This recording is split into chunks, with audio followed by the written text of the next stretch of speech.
When the vase shattered against the wall beside his head, the sound rang through the small apartment like a gunshot. Adrian flinched as ceramic shards exploded across the floor. One jagged piece clipped his ear, leaving a hot, stinging line of pain. His girlfriend, Lena, stood in the bedroom doorway, chest heaving, eyes wild, 6 months pregnant and shaking with rage. "Hormones," she screamed. "It's hormones, Adrian. You can't leave me because of hormones." Adrian, 32 years old and suddenly feeling far older, didn't look at her. He stood by the open suitcase on the bed, folding a shirt with slow, deliberate movements. His hands were steady, but his jaw was locked so tight it hurt. "I'm not leaving because of hormones," he said quietly. "I'm leaving because you told me the baby isn't mine." Lena's face crumpled. "I was angry," she shot back. "I didn't mean it." Adrian set the shirt in the suitcase and picked up another.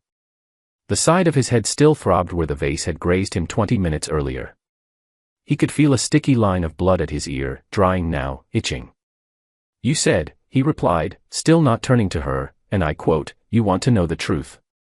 Fine. The baby's not even yours. It's his. I've been sleeping with him since March." The silence that followed had been absolute. He remembered the way her eyes had widened the second the words left her mouth, like she was watching a car crash she had just caused. Now, Lena swallowed hard. "I was just trying to hurt you," she said. "I say things I don't mean when I'm upset." Adrian finally looked at her. She stood framed in the bedroom doorway, one hand braced on the doorframe, the other cupping the swell of her stomach. Her dark hair was pulled into a messy knot. Tear tracks shone on her flushed cheeks. Her t-shirt clung to her, stretched tight over the roundness of her belly. She had moved into his apartment 4 months earlier, after they'd found out she was pregnant. They'd painted the second bedroom together, argued over crib styles, talked about names. It had felt like the beginning of a life.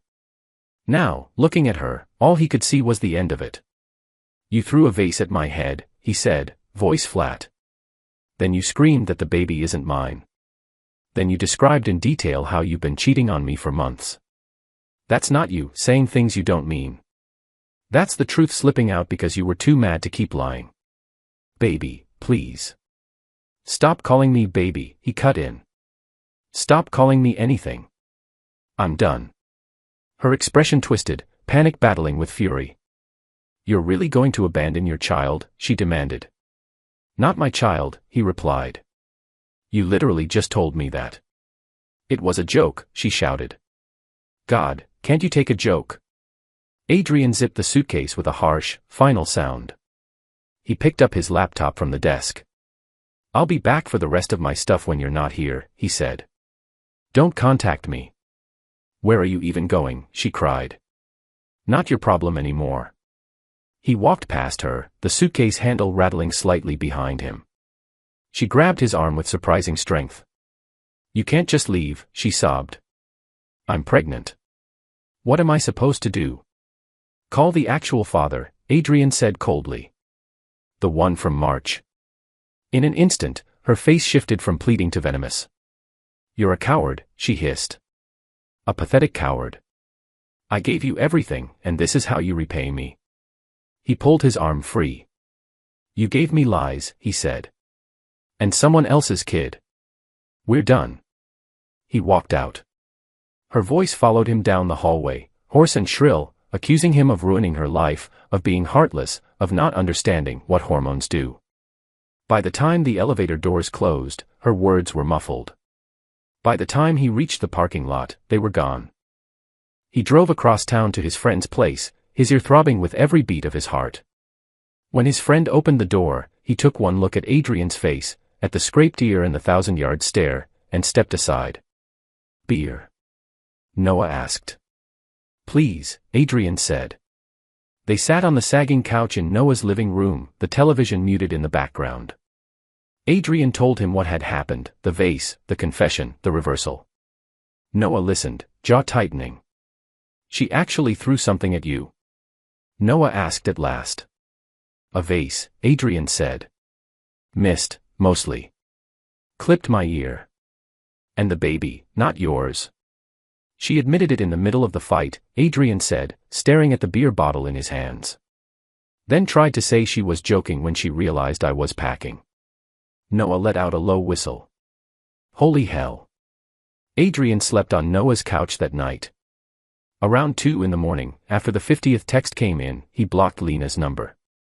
They'd started with, "I'm sorry, baby, please come home," shifted to, "You're going to regret this," and ended with, "The baby is definitely yours." I was lying about lying. Too late. The harassment begins.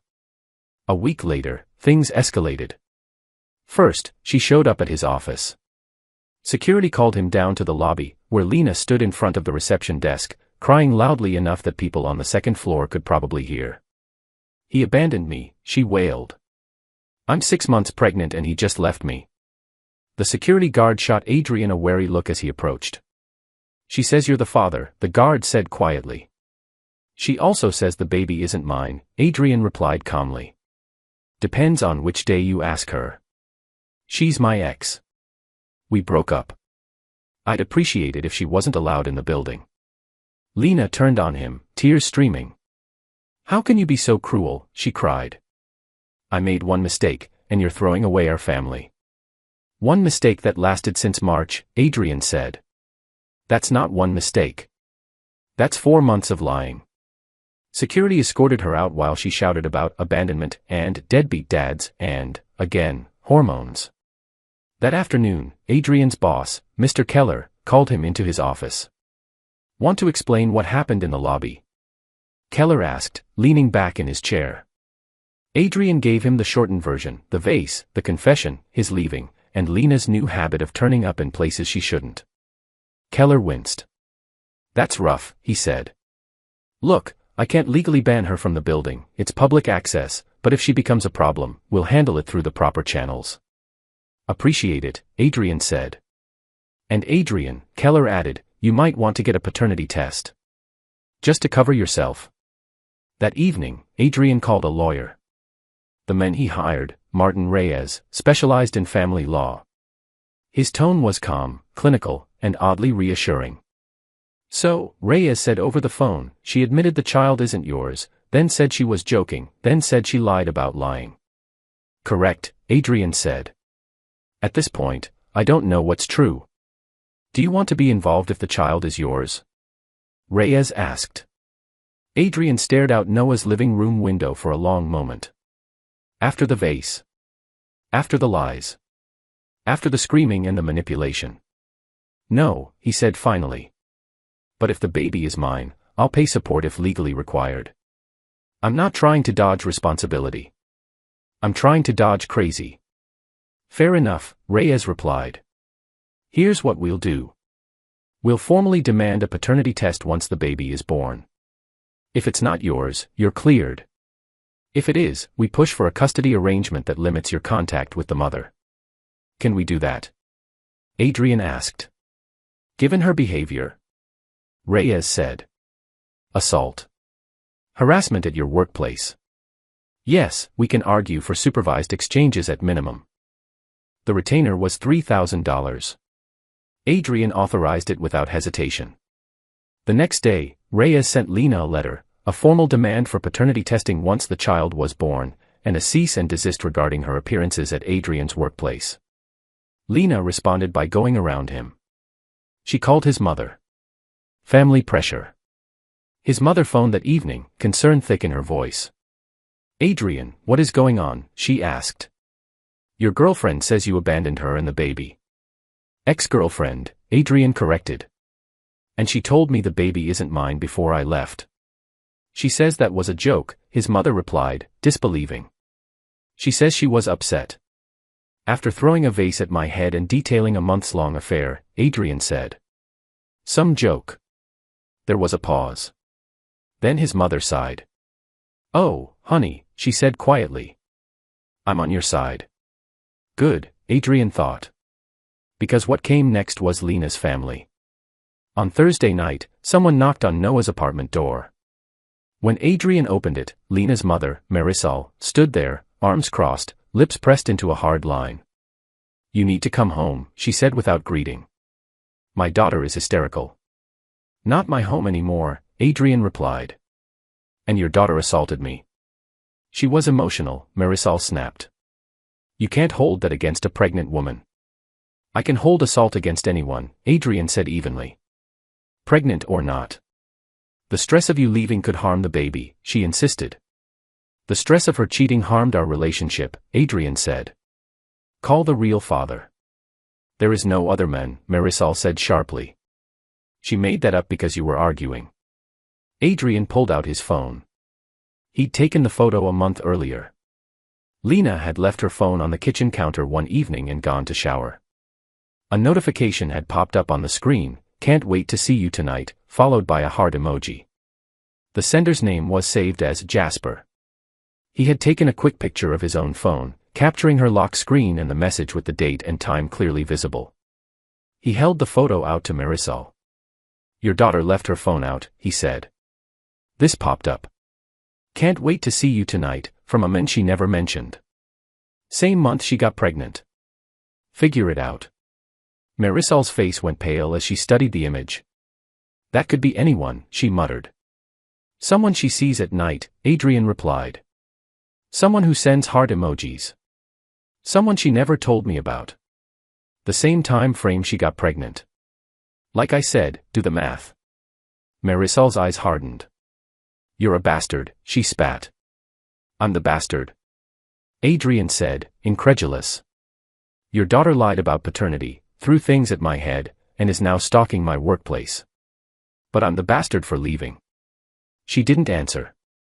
She turned on her heel and walked away. The next day, a process server showed up at Noah's place.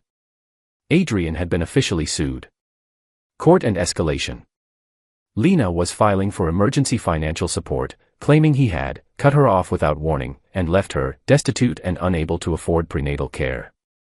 It would have been comical if it hadn't been infuriating. Adrian had never paid her bills. She had her own job as a remote data entry worker, steady income, and savings. Before she moved into his apartment, they'd split rent equally. Once she got pregnant, he had told her she could stay rent-free during the pregnancy while they figured out a long-term plan. Now she wanted a judge to force him to cover all her living expenses. Reyes was almost amused when Adrian sent him the paperwork. She's really shooting herself in the foot here, the lawyer said. Every filing she makes creates a paper trail that helps our side. How so? Adrian asked. You're demanding a paternity test, Reyes explained. She's demanding money. If the test proves you're not the father, she's filed a frivolous lawsuit and opened herself up to sanctions. If it proves you are the father, she's still undermined her credibility by lying about it. What about until the baby's born? Adrian asked. We fight it, Reyes said. We show proof she has income, her own savings, and family support. We argue that without confirmed paternity, you have no obligation. Worst case, the judge orders minimal temporary support pending DNA results. A court date was set for 3 weeks out. In the meantime, the pressure campaign intensified. Lena's sister, Bianca, began sending him long messages about family and forgiveness, about how stress could hurt a pregnancy, and how everyone makes mistakes. Adrian replied once. Ask your sister about Jasper, he wrote, then ask her why she thinks cheating for months is one mistake. Then lose my number. Bianca fired back within minutes. There is no Jasper, she insisted. She made him up. You're using this as an excuse because you're scared of fatherhood. Adrian sent her the screenshot of the notification from Lena's phone. Bianca didn't reply again. The following Monday, all 4 tires on Adrian's car were slashed. He discovered it on his way to work, standing in the street outside Noah's building, staring at his vehicle sitting crooked on 4 ruined tires. The knife marks were obvious. It wasn't an accident. He filed a police report. The responding officer was sympathetic but blunt. No cameras in the lot, the officer said. No witnesses. It happens sometimes. Probably random. My pregnant ex has been harassing me for weeks, Adrian pointed out. I just got served with a lawsuit. You think that's random? Can you prove she did it? The officer asked. No. Then there's not much we can do, the cop said. You can try small claims if you ever figure out who it was. $800 later, with 4 new tires on his car, Adrian added vandalism to the mental list of reasons he was done with Lena for good. The hearing. For weeks after the lawsuit was filed, they faced each other in court. Lena arrived with her mother, her sister, and a young, nervous-looking lawyer who seemed barely out of law school. Adrian arrived with Reyes, who had 20 years of experience and the calm demeanor of a man who had seen every variety of domestic disaster. Lena's argument was simple and dramatic. Adrian had promised to support her during the pregnancy, then cruelly abandoned her over one fight. She claimed she was now too distressed to work, had no money, and needed emergency support for housing and prenatal medical care. Adrian knew for a fact that her job was fully remote and flexible. She had told him herself how grateful she was to be able to work from her laptop on the couch. He had seen her bank account once. During better days, she had several thousand saved. Reyes stood and responded in measured tones. He explained that Adrian had demanded a paternity test after Lena admitted the child was not his. He pointed out that until paternity was established, Adrian had no legal obligation to support her. He then laid out the details of the one fight, including the assault, accompanied by photos of the cut on Adrian's ear, and the explicit confession of infidelity, the timeline, and the subsequent harassment, showing up at his workplace, contacting his family, and the suspicious vandalism. The judge, a woman with tired eyes and an expression that suggested she had lost patience with melodrama years ago, turned to Lena. "Ma'am," she said, "did you tell the defendant the child was not his?" Lena shifted in her seat, one hand resting protectively on her stomach. "I was upset," she said. "I didn't mean it." "But you said it," the judge replied. "Yes, but—" "And you threw an object at him," the judge interrupted. Lena's lawyer rushed to his feet. "Your Honor, my client was experiencing emotional distress due to pregnancy hormones." "Pregnancy," the judge said sharply, "does not excuse assault. Or fraud." She turned to Adrian. "Sir," she said, "are you refusing all support?" "No, Your Honor," Adrian answered. "I'm asking for a paternity test. If the child is mine, I will meet all legal obligations. If it's not, I should not be forced to support a deception." The judge nodded once. "That is reasonable," she said. "The motion for emergency support is denied pending paternity testing. A test will be ordered within 1 week of the child's birth." Next case. Outside the courthouse, Lena lost control. She screamed at Adrian in the parking lot about how he had destroyed her life, how he was killing her baby by causing stress, how she hoped he was happy with himself. Her mother had to physically pull her back while Bianca glared at Adrian as if he had committed some unspeakable crime. Reyes placed a hand lightly on Adrian's shoulder. "You did fine," he said. "Stay the course." Adrian went back to Noah's apartment and opened his laptop. He couldn't live on someone else's couch forever. He started looking for a new place. He found a 1-bedroom across town. It was more expensive than the old apartment, but it was his. His lease would start in 2 weeks. For the first time in months, the future felt like something he might be able to build rather than just survive. In the meantime, Lena switched tactics. Mutual friends began calling. "Hey, man," one said awkwardly, "we heard about you and Lena. Pretty harsh to leave a pregnant woman." "Did she mention the cheating?" Adrian asked. "She says that was just something she said to hurt you," his friend replied. "She says it wasn't true." "Did she mention the vase?" Adrian asked. "She says that was an accident." "Accident implies she didn't mean to," Adrian said. "She picked it up and threw it at my head." "That's not an accident." Silence usually followed that explanation. A few friends pulled away, either uncomfortable or more loyal to Lena. Others, the ones who knew Adrian best, stayed. One friend who was close to both of them called with a different concern. "Look," he said, "I'm not taking sides. But what if the baby is yours, and you miss everything because you're too proud?" "It's not pride," Adrian said. "It's self-preservation. She assaulted me, admitted to cheating for months, then tried to make me doubt what I heard. Even if the baby's mine, I can't be with someone like that." "But the baby." "If the baby's mine," Adrian interrupted, "I'll pay support." Maybe supervised visitation. But I'm not going back to a woman who throws things and lies. There was a pause. Then his friend exhaled. That's fair, he said quietly. Just wanted to make sure you'd thought it through. Adrian had thought it through. Every night he lay awake on Noah's couch, he turned it over and over in his mind. Every morning he woke up and felt relieved not to wake up next to Lena. 6 weeks after he left, Lena went into labor 3 weeks early. He found out from a text message. Baby's here, Bianca wrote. Girl. 5 pounds, 3 ounces. You should be here. He wasn't. He forwarded the update to Reyes instead. Baby's born, he wrote. Please get the paternity test ordered. Waiting for the truth. It took another 2 weeks for the test to be arranged and processed. The hospital received the court order. A nurse took a swab from the infant's cheek. Adrian went to the lab and provided his own sample. Those 2 weeks were the longest of his life. During that time, Lena tried twice more to pull him back in. The first time, she used a number he hadn't blocked yet, sending a message that read, "Your daughter needs her father." He didn't reply. Not until the test results came back. The second time, she appeared at his new apartment. He didn't know how she had found the address. He heard a knock, looked through the peephole, and saw her on the other side, a tiny crying bundle in her arms. He left the security chain latched and opened the door a few inches. Just meet her, please, Lena begged, bouncing the newborn gently. She looks just like you. Adrian looked at the baby through the narrow gap. Tiny features, red face, wrapped in a pink blanket. At that age, every baby looked like every other baby.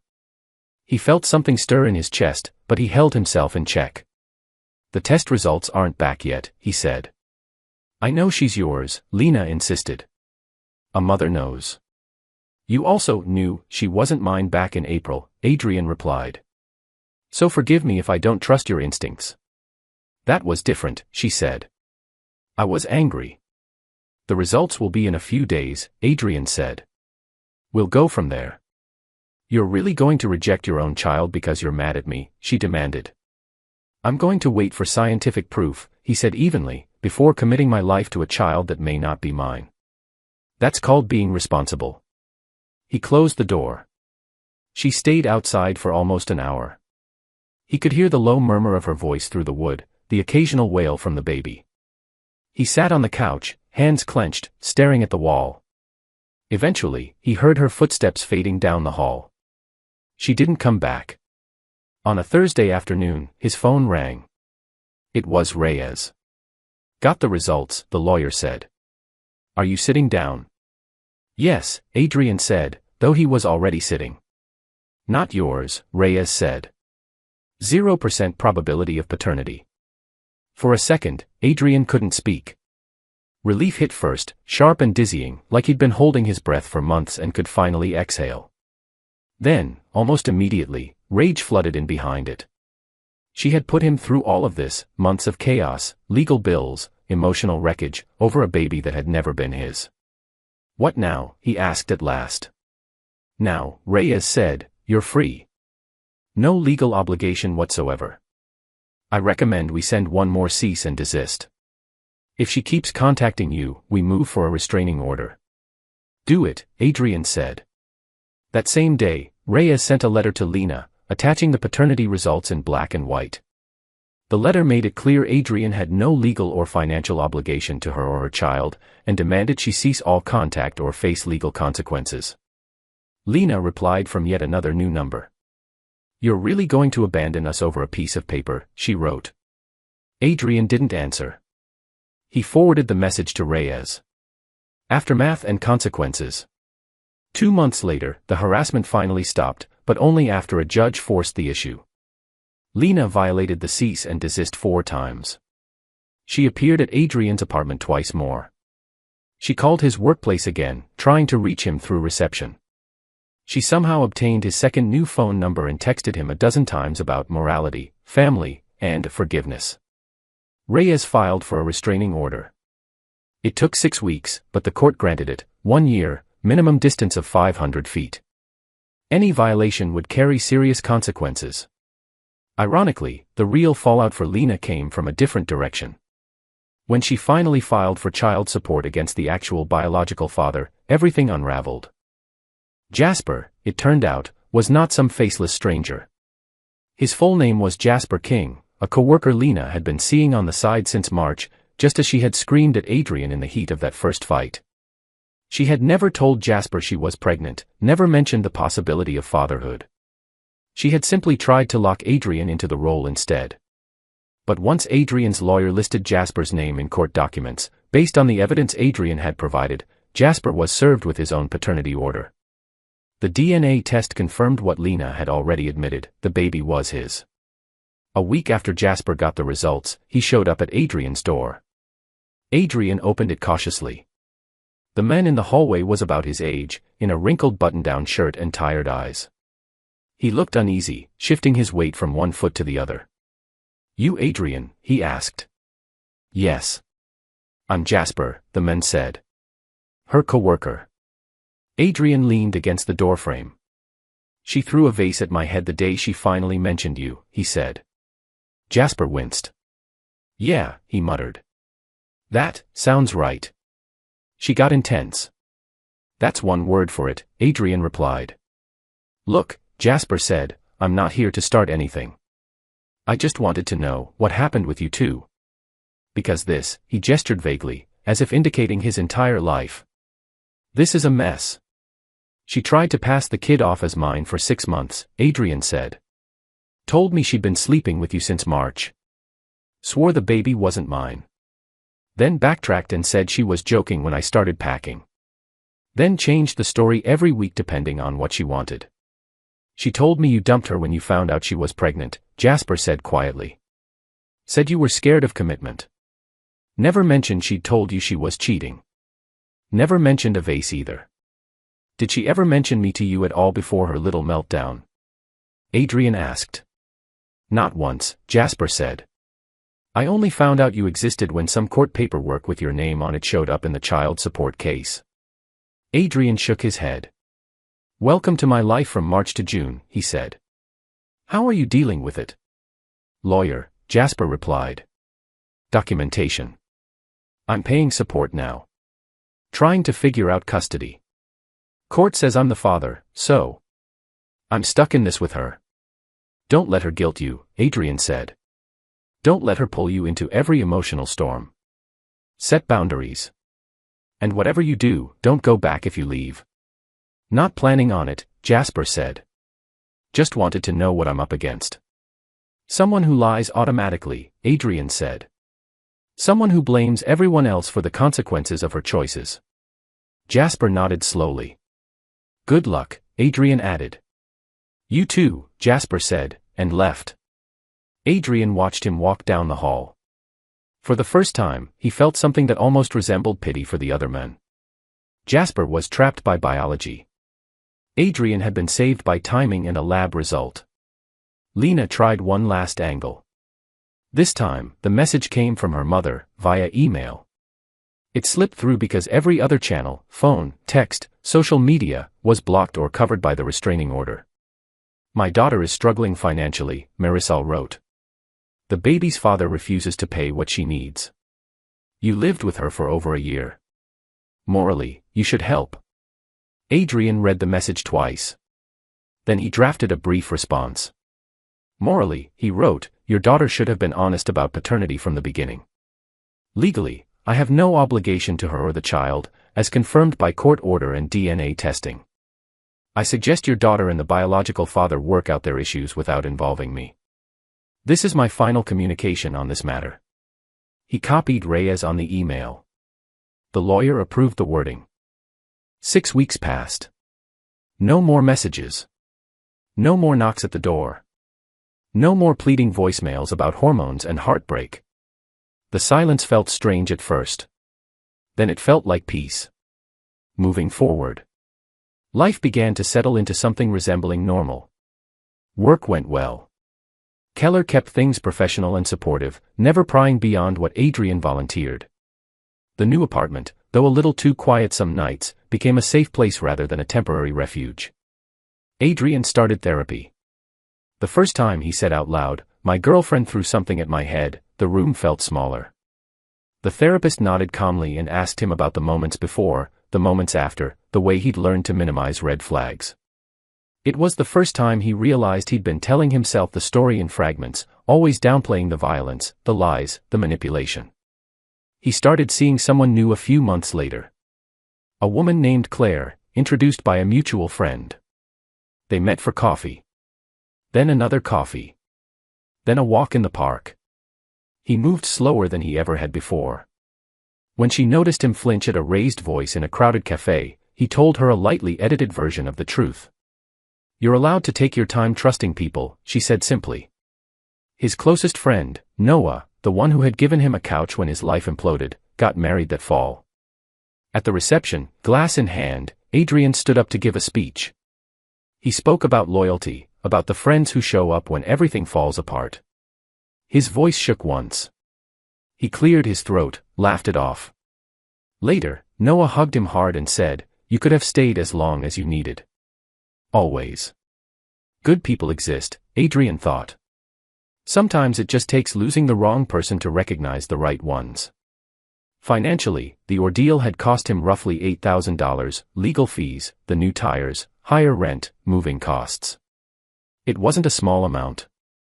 But every time he thought of 18 years of child support for a child who wasn't his, it felt like the best money he had ever spent. Emotionally, the cost was harder to calculate. Getting assaulted by someone you love doesn't leave visible bruises once the skin heals. But it leaves marks. Therapy helped him trace the outline of them. Late at night, though, the what-ifs still came. What if he had stayed? What if he had believed her when she said it was a joke? What if the judge had ordered support before the test? He could see the alternate version of his life so clearly, legally tied to a child that wasn't his, trapped in endless conflict with a woman who lied when it suited her and cried when it didn't. Going to work exhausted, going home to a house where everything felt like walking on eggshells. Instead, he was free. Single. Healing. Starting over, but free. The baby was 4 months old when he caught himself wondering, briefly, what her name was now. He didn't know. He didn't know what she looked like beyond that one glimpse through the cracked door. He didn't know if she was healthy, if she slept through the night, if she cried endlessly. And that, he reminded himself, was as it should be. She had a father. The real one. Jasper was dealing with the situation in the only way he could. Adrian hoped, for the child's sake, that he was learning boundaries quickly. As for Lena, she hadn't moved on. Through a handful of mutual acquaintances who still floated at the edges of his life, Adrian heard that she was telling anyone who would listen that he had abandoned her and their baby, still repeating the lie about paternity as if the DNA test had never existed. The people who knew the truth didn't buy it. The ones who didn't, their opinions no longer mattered. He had learned hard lessons. He thought of the early days with Lena, the moments he had brushed aside, the way her temper had flared over small inconveniences, the times she had lied about things that didn't even seem worth lying about. He'd called it passion, impulsiveness, being dramatic. Now, he called it what it was, warning signs. He wouldn't ignore them again. Someone asked him, months after everything settled, whether he regretted how he had handled it. Whether he should have been more understanding about the hormones, more forgiving about the vase, more patient with the paternity confusion. No, he said. She had picked up an object and thrown it at his head.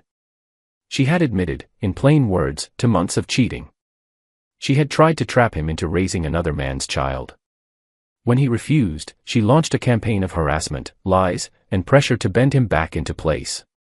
He did what he had to do, protected himself, set boundaries, demanded proof, and then believed the proof when it came. That wasn't cruelty. That was survival. The cut on his ear had healed months earlier, leaving a faint, pale scar just at the edge of his hairline. In the mirror each morning, it caught the light. A tiny reminder. Trust actions over words. Believe people when anger strips away their filters and they tell you what's really underneath. Know when to walk away, even if the person you're walking away from is crying, pregnant, and calling you heartless. Sometimes, being called heartless simply meant he had finally found enough heart to protect himself. Lena didn't want him back because she loved him. She wanted him back because she needed someone to play a role. To play father to another man's child. To stand between her and the consequences of her choices. He was done being a character in someone else's story. These days, his life was quieter. Simpler.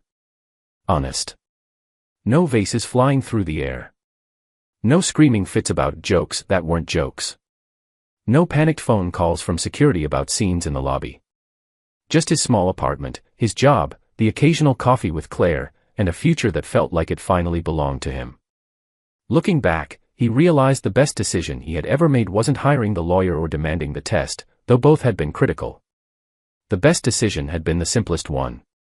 He'd kept folding his clothes while she screamed. He'd zipped the suitcase. He'd walked out when she claimed it was all a joke. Staying would have been the real joke. And Adrian wasn't laughing anymore.